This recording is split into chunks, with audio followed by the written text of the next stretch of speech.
l'État récemment à Addis Abeba, en Éthiopie, le président de la République a eu plusieurs entretiens avec certaines personnalités du continent. Parmi ces personnalités, le président sud-africain Jacob Zuma, avec qui professeur Alpha Condé a échangé sur plusieurs questions bilatérales. Compte rendu Sanassi Keita.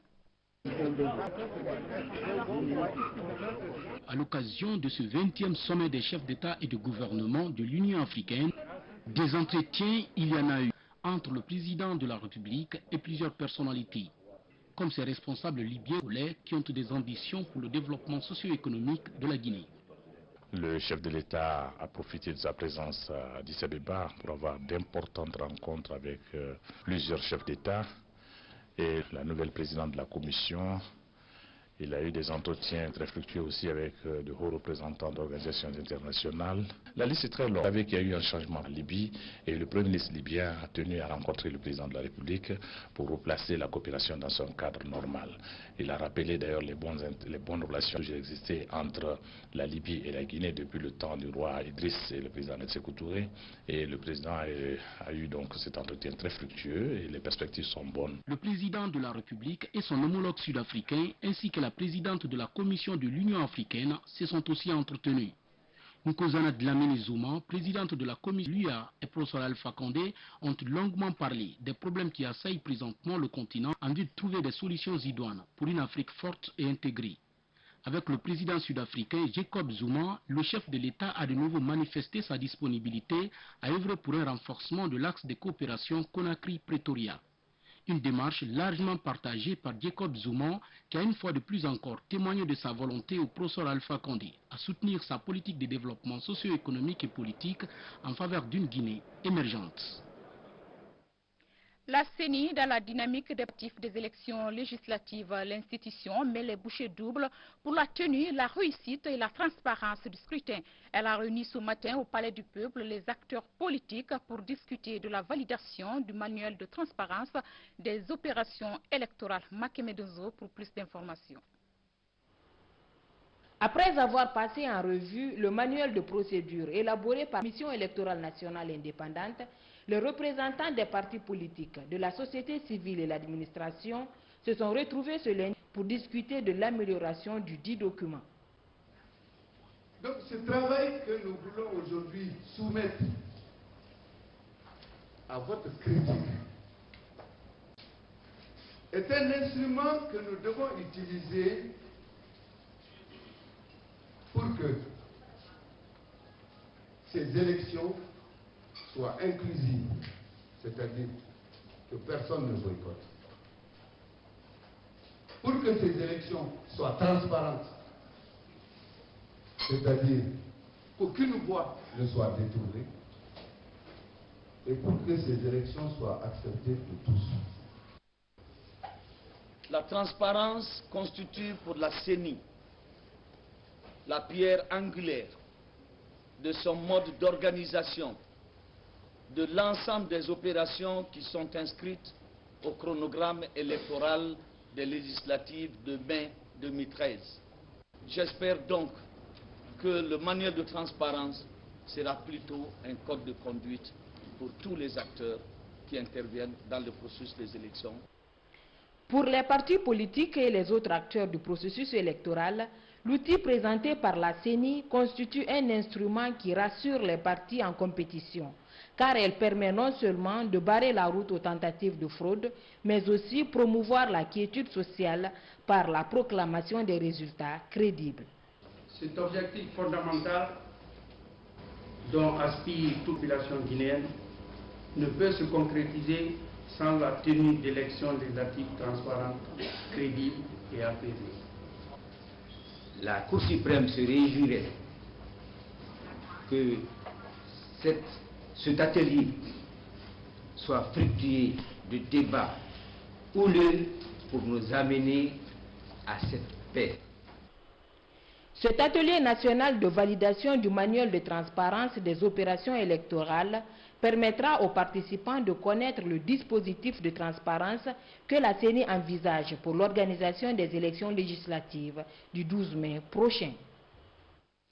L'actualité, c'est aussi la célébration ce lundi par la communauté internationale de la Journée mondiale de lutte contre le cancer. En Guinée, cette célébration a été mise à profit pour attirer l'attention des populations sur les dangers de la maladie et inviter les uns et les autres à se faire dépister. Guénéen Sané revient sur l'effort de la cérémonie. Le cancer, mythe et réalité, informez-vous. C'est sous ce thème que l'humanité a célébré ce lundi la journée de lutte contre le cancer. En Guinée, au Palais du Peuple, les spécialistes de santé ont échangé avec les populations sur les questions qui visent à agir contre le cancer dans notre pays.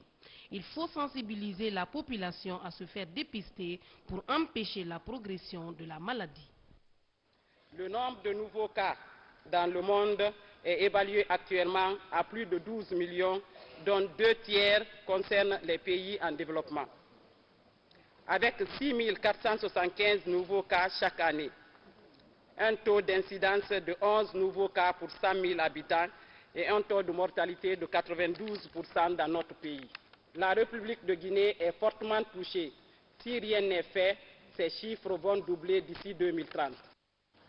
En insistant sur la sensibilisation auprès des autorités politiques et administratives des pays membres de l'OMS et en insistant surtout au niveau de la population, parce que ça permet de comprendre que cette maladie existe et qu'il y a des facteurs de risque et qu'il y a des méthodes de prévention efficaces permettant d'éviter ou de réduire l'incidence de cette maladie. La démarche vise à conscientiser les citoyens à tous les niveaux pour entreprendre des actions communes de lutte contre ce fléau. Il y a actuellement dans notre pays, et depuis quelques années déjà, comme l'a soulevé la directrice de l'hôpital d'Onka, un programme national de lutte contre le cancer. Mais en plus du programme national de lutte contre le cancer, il y a le programme national de lutte contre les maladies non transmissibles. J'invite tous les acteurs de la santé, les institutions nationales et internationales, les organisations non gouvernementales, les associations et les groupements et surtout les médias à s'informer et d'informer les populations sur les mythes qui entourent le cancer. Pour une Guinée sans cancer, pour le bien-être des populations, les ONG agissent tous contre le cancer et la mission d'aide à la santé et au développement demande l'appui du gouvernement et les partenaires techniques et financiers afin de relever les défis dans toutes les régions du pays. Ouf de soulagement pour les populations de Guékédou. Elles viennent de bénéficier de 2 groupes électrogènes d'1 mégawatt chacun. C'est un geste du président de la République pour l'électrification de l'île. Ce don a été mis à la disposition de la population par la Coordination générale de l'électricité de Guinée, EDG. Les détails avec Aline Baïdoba. Guéguédou, deuxième ville économique de la Guinée dans les années 90. Cette ville du sud du pays est aujourd'hui confrontée à d'énormes problèmes de structure de base. Le manque d'électricité dans la ville préoccupe l'électricité de Guinée EDG. La ville reçoit 2 groupes électrogènes pour faire face à ces déficits énergétiques. Le président de la République, le professeur Alpha Condé, nous a remis ces 2 groupes pour l'électrification de la ville de Guéguédou. Et ça va être la même chose pour toutes les autres préfectures qui n'ont pas l'électricité. Donc, je demande à la population de Guéguédou de bien vouloir accepter de payer correctement les factures d'électricité, ce qui va permettre à l'EDG de continuer à leur donner le courant. Aussi, d'accepter d'utiliser les lampes économiques, quel que soit le problème, ces installations leur sont données par le président de la République. Donc il faut que la population veille sur ces installations. Ces 2 groupes vont permettre à plusieurs foyers d'être fournis en courant électrique. Un cadeau du ciel selon plusieurs citoyens, car il y a plus de 10 ans que cette ville est plongée dans l'obscurité. Les populations de Guékédou qui se trouvaient la nuit dans les ténèbres sont aujourd'hui dans l'éclairage. C'est grâce au gouvernement de la République de Guinée. Nous voulons également remercier l'EDG qui a accompagné ces groupes pour Guékédou. Transmettez fidèlement nos remerciements au chef de l'État, à son gouvernement et à tout le peuple de Guinée. Je suis très content que Guéguédou ait bénéficié de 2 groupes. C'est-à-dire que le président pense à Guéguédou.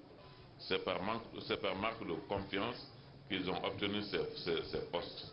Et ils sont en train d'honorer tout le peuple de Guinée et le président de la République, le professeur Alpha Condé. Comme les autres villes, Guéguédou a aussi bénéficié de l'implantation des lampadaires. La mise à disposition aujourd'hui de ces groupes électrogènes prouve à suffisance la volonté du chef de l'État à électrifier l'ensemble du territoire national. Restons toujours dans le pays profond pour parler de la réalisation en cours de 100 forages positifs dans les préfectures de Sigiri et Koursa. L'œuvre est réalisée par le service national des points d'eau grâce au financement de la coopération chinoise. Selon les techniciens, les travaux de réalisation sont conformes aux prescriptions du cahier de charge. Mohamed Sankon continue. 93 forages positifs, dont 8 systèmes d'adduction d'eau solaire. C'est le don que le Fonds saoudien pour le développement met à la disposition de la Guinée.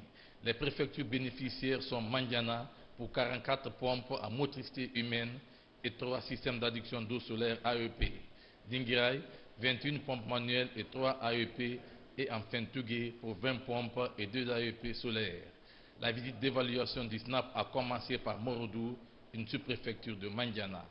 Ici, l'installation est terminée. Nous sommes à la phase de sensibilisation pour lancer le service. L'arsenal comprend un panneau de 5 modules, un réservoir de 20 000 litres, 6 bornes frontières et une centaine de mètres de tuyauterie pour près de 280 000 €. C'est la politique du royaume de l'Arabie Saoudite. Après le sécheresse des années 80 dans les pays du Sahel, ils ont essayé de faire un don continu pour les pays Afrique du Sahel. Le chef de l'État a dit que désormais, il souhaiterait diminuer la corvée des femmes. En faisant quoi? C'est en rapprochant au maximum que possible l'eau des utilisatrices. À Sansando, dans Mandiana et à Dinguiraï, les travaux évoluent à la satisfaction de tous, car les bénéficiaires estiment que ces ouvrages permettent de libérer les filles des multiples charges ménagères. Le président nous a offert ces forages pour améliorer nos conditions de vie et libérer surtout les filles des charges ménagères. La mission du SNAP a insisté sur l'appropriation des points d'eau par les populations, la vente du service de l'eau et bientôt le transfert de compétences aux collectivités bénéficiaires. Avant de quitter Sansando, une tache noire. C'est cette piratée sur un forage réalisé par les sociétés fantômes sans compétences en matière d'hydraulique villageoise. Et puis, dans le cadre de l'application du Code international pour la sécurité des navires et des installations portuaires, une équipe des gardes-côtes américaines a récemment visité le port autonome de Conakry. C'est dans la dynamique du renforcement des liens de coopération entre la Guinée et les États-Unis d'Amérique. Fodé Camara pour plus d'informations. En Guinée, depuis quelques années, sous la bannière de la marine marchande, les gardes-côtes américains sont sur le qui-vive pour le respect scrupuleux du code ISPS, le code international pour la sécurité des navires et des installations portuaires. Au cours de cette autre mission, les émissaires de l'oncle Sam ont visité les coins et recoins du port autonome de Conakry et ont passé à revue les procédures douanières, le scanner et toutes les autres dispositions visant à sécuriser les installations portuaires. Nous espérons de continuer notre collaboration et coopération sur l'implémentation du code ISPS et nous invitons les responsables de la sûreté maritime et portuaire de Guinée aux États-Unis pour faire les mêmes échanges dans le futur. Après le port autonome de Conakry, la question de la sécurité et de la sûreté dans l'espace maritime guinéen était en discussion au ministère d'État des Transports et des Travaux publics. Ici, il s'agit de s'inscrire dans la dynamique du combat pour la préservation de la vie humaine en mer. Aujourd'hui, comme l'attestent des lettres de félicitations des gardes-côtes américains, cette démarche commence à porter fruit dans les ports de Conakry et de Kamsar. La mission que vous conduisez est d'une importance capitale pour notre pays. Ceci est d'autant plus important pour nous que nous nous sommes inscrits dans le cadre du changement de nos méthodes de travail, de la qualification de nos méthodes de travail. Ce qui suppose que nous mettions toujours en cause, qu'on se remette en cause pour pouvoir s'améliorer. Une cerise sur le gâteau, le séjour des gardes-côtes américains a été bouclé par la célébration de l'anniversaire du chef de la mission. Une visite périodique devrait renforcer la coopération guinéo-américaine dans le domaine de l'unité maritime.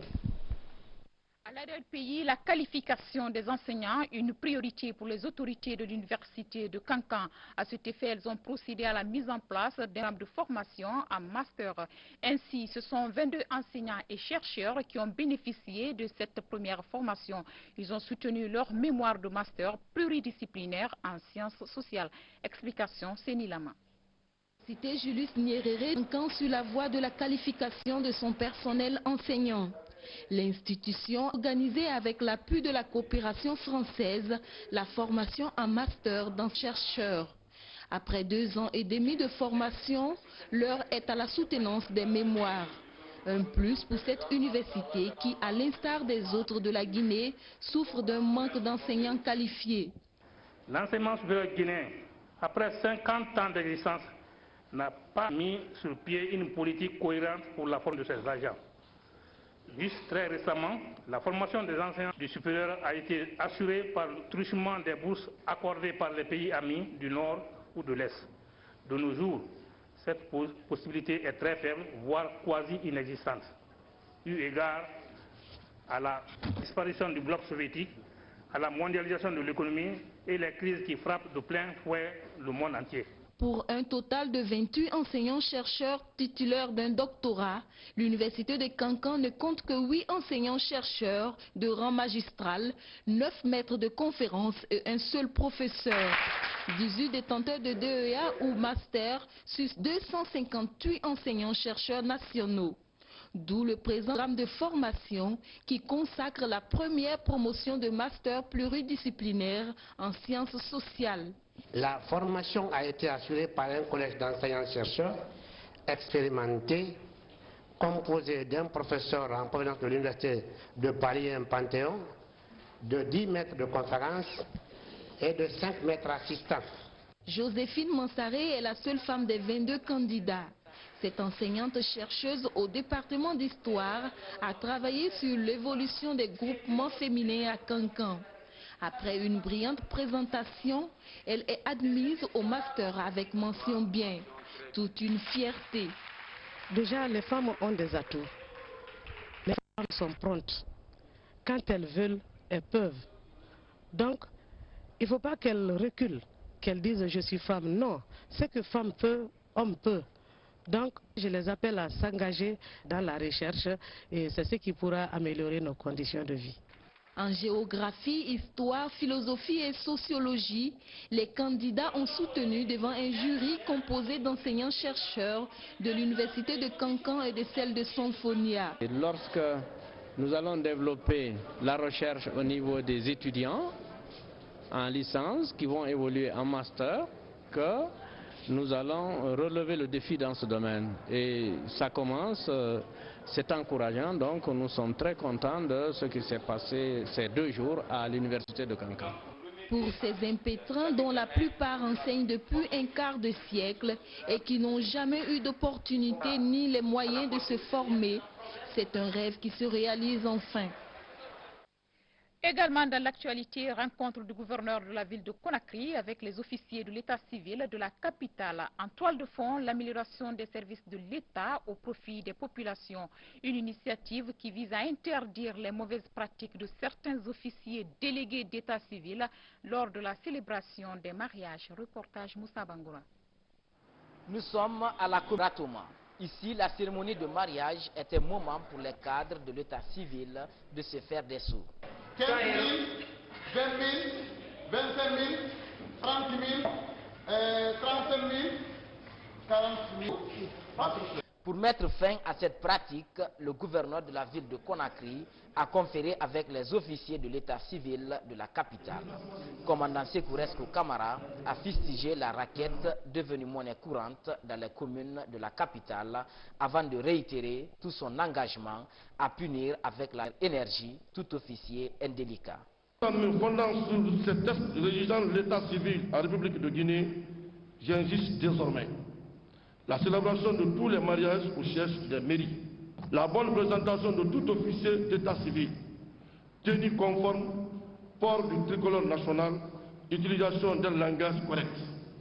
Faire la publication de bancs 10 jours avant le mariage sur un tableau sécurisé. Le maire, les présidents de délégation spéciale de prendre toutes les dispositions nécessaires pour l'application stricte des nouvelles dispositions. Prenant cette menace au sérieux, les officiers se sont tout d'abord réjouis de la démarche. C'est vrai, les officiers doivent être propres, l'état civil doit être, c'est le premier service de l'État. Dans les conditions normales, on doit célébrer les mariages dans les mairies, dans les communes. Mais vous avez vu que les salles de célébration ne sont pas conformes. Je pense bien qu'ils vont tenir compte de tout ça, les sanitaires. Ça permet de restaurer l'autorité de l'État quand même. En matière de mariage, il y a des choses qui se passent dans les communes qui ne sont pas normales. Toute personne qui se marie doit être fière de célébrer son mariage à la mairie. Mais certains agents, ils délocalisent les mariages. Au lieu de les faire à la mairie, ils se déplacent pour aller dans les familles, dans des lieux publics qui ne sont pas indiqués pour célébrer le mariage. Et en cas de problème, ils seront agressés et on dira que c'est le représentant de l'État qui est agressé. Et il n'a pas de recours. D'autres mesures, c'est la célébration des mariages mixtes entre nationaux et étrangers, désormais dans les mairies, en lieu et place du ministère des Affaires étrangères. L'invite a été faite aux pères de famille d'enregistrer leurs enfants dès la naissance. Politique à présent avec ce meeting de sensibilisation du parti AFIA dans la préfecture de l'Abbé. Objectif est inviter les militants et sympathisants du parti à resserrer les rangs pour accompagner leur leader aux prochaines législatives. Dr Salihou Bella Diallo a exhorté ses militants au respect de la non-violence, de la paix et de l'unité nationale. Abdoulaye Diallo, compte rendu. Dans la cité de Karamoko Alpha Moulabé, les militants et sympathisants du parti AFIA se sont mobilisés pour acclamer leur leader. L'ordre du jour est de fêter l'an 1 de la naissance du parti AFIA qui signifie bonheur. Une occasion mise à profit par les militants pour réaffirmer leur adhésion indéfectible aux idéaux de changement et saluer les progrès enregistrés par le gouvernement guinéen. Prenant acte des avancées significatives en matière de démocratie, de gouvernance et de respect des droits de l'homme réalisés en 2 ans, sous le magistère du président de la République, professeur Alpha Condé, notamment le libre exercice des activités politiques, la totale liberté d'expression des citoyens, la réforme des forces de défense et de sécurité, la réforme de la justice. Affirmons solennellement du haut de cette tribune à l'opinion nationale et internationale notre adhésion sans réserve au groupe de la mouvance présidentielle. Il s'agit pour les militants de cette région de discuter pour mieux dynamiser les structures du parti, renforcer les acquis. Dans l'espoir d'atteindre cet objectif, le président du parti invite les Guinéens à cultiver la paix sociale, condition sine qua non de tout développement. Nous tenons à l'unité de toutes les filles et de tous les fils de la Guinée. Ces Guinéens en question, s'accepter, se tolérer et s'aimer. Une fois l'unité, la paix effectivement réalisée, nos braves populations pourront vivre et travailler tranquillement pour développer durablement notre chère patrie, la Guinée. Avant de formuler des prières et bénédictions pour la réussite des élections législatives, Dr Salihou Bella Diallo a exhorté les militants de sa formation politique au respect du credo du parti AFIA, la non-violence, la paix, l'unité nationale et le développement. Retraite des cadres de l'autorité de régulation des postes et télécommunications sur le site touristique de Bel-Air dans la préfecture de Bofa. Une occasion pour l'ARPT de valider son manuel de procédure et de former ses travailleurs sur l'esprit d'équipe afin de créer un meilleur climat de travail pour la réussite de sa mission. Le point avec Makale Souma. Le rôle de tout un chacun est désormais clair à l'autorité de régulation des postes et télécommunications. Le document final du manuel de procédure administrative, financière, comptable et technique obtenu grâce à l'appui du cabinet Mazars vient d'être validé à Bel-Air par l'ensemble du personnel.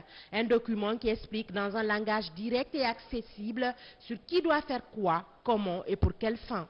Nous sommes convaincus que le fait d'avoir un manuel de procédure rentre dans le cadre du management moderne. C'est un outil qui permettra de renforcer les capacités de nos collègues afin qu'on puisse relever les défis qui nous interpellent quant à la régulation des secteurs des télécommunications, des TIC et de la poste. La réponse à la question « Que faire ensemble pour construire une entreprise solide » a été donnée à travers la formation sur le team building ou l'esprit d'équipe qui est la capacité de surmonter les difficultés avec un réel processus de communication interne et de communion d'esprit. À travers ce module, on a parlé un peu de l'ambition, des valeurs, des problèmes de management, de gestion des ressources humaines, de communication, de climat social. Toutes choses par ailleurs qui a un impact dans la performance de l'institution. Au regard des échanges que nous avons eus avec les autres collaborateurs qui ont participé à cet atelier, le résultat est positif et nous mettons donc en place un plan d'action de suivi de ces recommandations, ce qui pourra donc nous permettre de faire l'évaluation dans le premier trimestre déjà. Le team building, c'était aussi des travaux d'atelier sur le développement de l'esprit d'équipe et le système d'incitation performance, des travaux suivis d'activités récréatives et sportives pour se découvrir mutuellement et réduire la distance hiérarchique. L'esprit d'équipe, ça aide beaucoup les travailleurs parce que ça nous a poussés à nous défouler, à leur dire ce qu'on veut ou ce qu'on ne veut pas. L'esprit d'équipe, il faut juste le développer. Il faut juste améliorer la communication, sinon c'est parfait. Après 3 jours de retraite à Bel-Air, tous les travailleurs de l'ARPT ont désormais la lourde tâche de bâtir une équipe soudée, tournée vers la performance avec la motivation et l'engagement nécessaires dans la logique, bien sûr, de la contribution et de la rétribution. Un mot de culture dans ce journal. Le 2e salon de caricature et de bande dessinée de Guinée a ouvert ses portes ce matin au centre culturel franco-guinéen. Dénommé Bulle d'encre 2013, ce festival permet aux professionnels de ce métier de présenter leurs œuvres au public. Il s'étendra sur 2 jours. Diallo. La caricature, un moyen de communication pour informer les lecteurs qu'ils sachent lire ou pas. À travers cette exposition d'œuvres satiriques, les journalistes dessinateurs de Guinée veulent donner une identité à la presse guinéenne dans le concert des nations. À l'occasion de ce festival national Bulle d'encre 2013, élèves, étudiants et hommes de culture se sont retrouvés pour contempler l'art des professionnels des médias. Et cela s'appelle Rire pour vivre ou mourir de rire. L'Association guinéenne des journalistes dessinateurs de presse a créé ce festival pour que la Guinée soit aussi une destination de dessins de presse et de bandes dessinées. C'est pourquoi on a fait ce festival. Et notre créneau, c'est quoi? C'est la formation. Nous formons les jeunes pour qu'ils soient des professionnels de demain.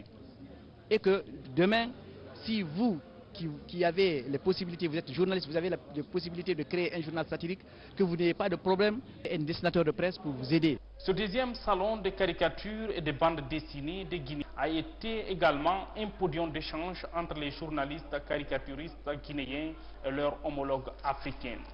Si cette forme de médias était perçue comme une profession noble dans certains pays africains, il a fallu un lourd sacrifice et de durs labeurs dans d'autres. En Côte d'Ivoire, c'est vrai que de temps en temps on reçoit des menaces, mais sans plus. Il n'y a pas eu de caricaturistes emprisonnés jusqu'à ce jour. Donc je peux considérer que on n'a pas à se plaindre par rapport à certains pays. Il y a la liberté de presse, la liberté d'opinion. On peut écrire tout ce qu'on veut, dans le respect des lois et des règlements, bien entendu. Mais c'est comme un métier là-bas, hein, ça marche bien. J'ai eu des déboires au Tchad, donc j'ai été agressé plusieurs fois, menacé, donc j'ai été obligé de partir du Tchad. J'ai décidé de quitter le Tchad en 2004. Aujourd'hui, je vis en France. Mais ça ne m'empêche pas en tout cas de suivre l'actualité du Tchad via le net ou soit quand j'appelle mes amis qui sont restés au Tchad et tout ça pour suivre l'actualité et continuer à dessiner sur la tchadienne. À travers cette pièce théâtrale, les artistes comédiens ont voulu les aventures marquées par les arrestations et intimidations de Youssouf Benpari Oscar, un des précurseurs de la caricature en Guinée. Une nouvelle émission dans la grille des programmes de la télévision nationale. Elle se nomme Mémoire, un espace d'expression des anciennes gloires du pays. Dans son premier numéro, Mohamed Banks Bangoura reçoit Chérif Souleymane, le Ballon d'Or africain de 1972. Sans détour, notera aux générations actuelles et futures sa lecture objective des événements auxquels il a pris part de manière active et souvent décisive. Qu'en 1972, un talentueux et polyvalent Guinéen de 28 ans montait sur le toit de l'Afrique pour y décrocher le Ballon d'Or et être considéré comme le meilleur footballeur africain. Pour ceux qui s'en souviennent et pour les autres qui en ont juste entendu parler, Chérif Souleymane est notre invité, il nous fait ses confidences dans Mémoire. Vous suivrez l'intégralité de cette émission en fin de journal. Voilà, mesdames et messieurs, c'est la fin de ce journal. Grand merci à vous de l'avoir suivi et excellente suite de programmes télévisés.